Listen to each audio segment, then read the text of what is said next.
I'm Scott Hebert, Director of Instruction at the Grand Traverse Resort and Spa. Thanks for giving us the opportunity to take a look at your golf swing. And I like what I see. I'm going to show you here in slow motion what we see first. So you get to look at what we look at as it comes into it.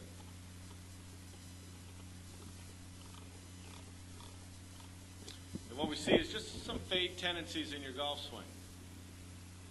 Let's get it back to the start here. First thing is we can see that you're aimed to the left, and there's a bunker over there in the bear that we don't want to go into. So we're going to hold on to it and make sure that it doesn't go in that sand trap. And when you do that, that moves the ball effectively really far forward in your stance. So we can now see that how far to the left that you're aimed. And we can also see your chest is aimed over here to the left of the ball, setting up to make sure that your ball turns from left to right. Now when we go up to your backswing, we just start here, and you can see how quickly the club goes up into the air. So that's going to put a lot of spin on it, and that's going to hinder how far you can hit it. Now as we come down, you're going to see how your upper body rises up, and how that right side's trying to get low to hit it on the upswing. Now we're going to see a couple frames through impact here, and we still don't see any release. So we're not hitting it as far as a big tall guy like you should, and how we're up on the tippy toes on both feet. So our weight's really in limbo right now. We haven't hit it with everything we got. We're just hitting it with your height and your arms. So let's change a few things. What we want to do is we want to get you to square off to our target line here and here. We're going to move that ball a little bit more in front of your body so you're not aimed so far to the left. And the visual that we'll use is we're going to put that ball right underneath your left armpit. Now, especially with the tee ball, it's extremely important is we want to have width in our backswing. So we want that club to go along the ground for the first foot or so. And what we're going to see is that your club goes immediately up, which gets you to lean just a little bit to the left. So you see that your spine's leaning a touch this way. Part of that's a product that the ball's too far forward, and the other part of that is that the club went up in the air too soon.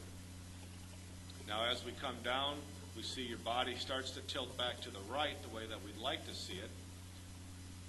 And looks like you played a little baseball or some other sports where we're hitting balls, tennis maybe, and that gets your body into a good position.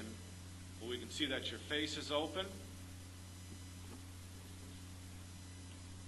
and we can really see how your weight's, it's up in the air right now. There's nothing on either foot when both feet hop up in the air like that, and then that hinders our release. So try this. Let's move the ball, let's square it up, let's drag it back right along the ground for that first foot. And what that's going to change is without the ball so far forward,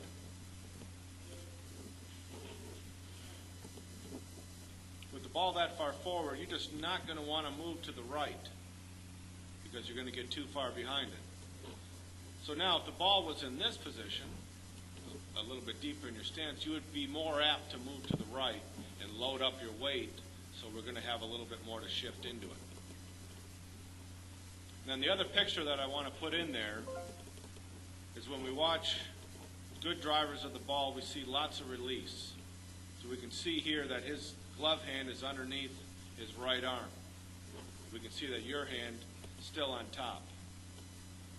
Or if we look at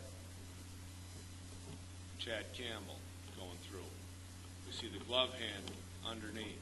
Charles Howe, the glove hand underneath. Ernie Els, I can get him over there. The glove hand underneath. And Luke Donald, the glove hand underneath. So if we're going to be a more effective driver, This is some of the things that we need to do. So let's back it up, let's square up, let's drag it along the ground. Let's think of that glove hand getting underneath that left arm. Thanks, John.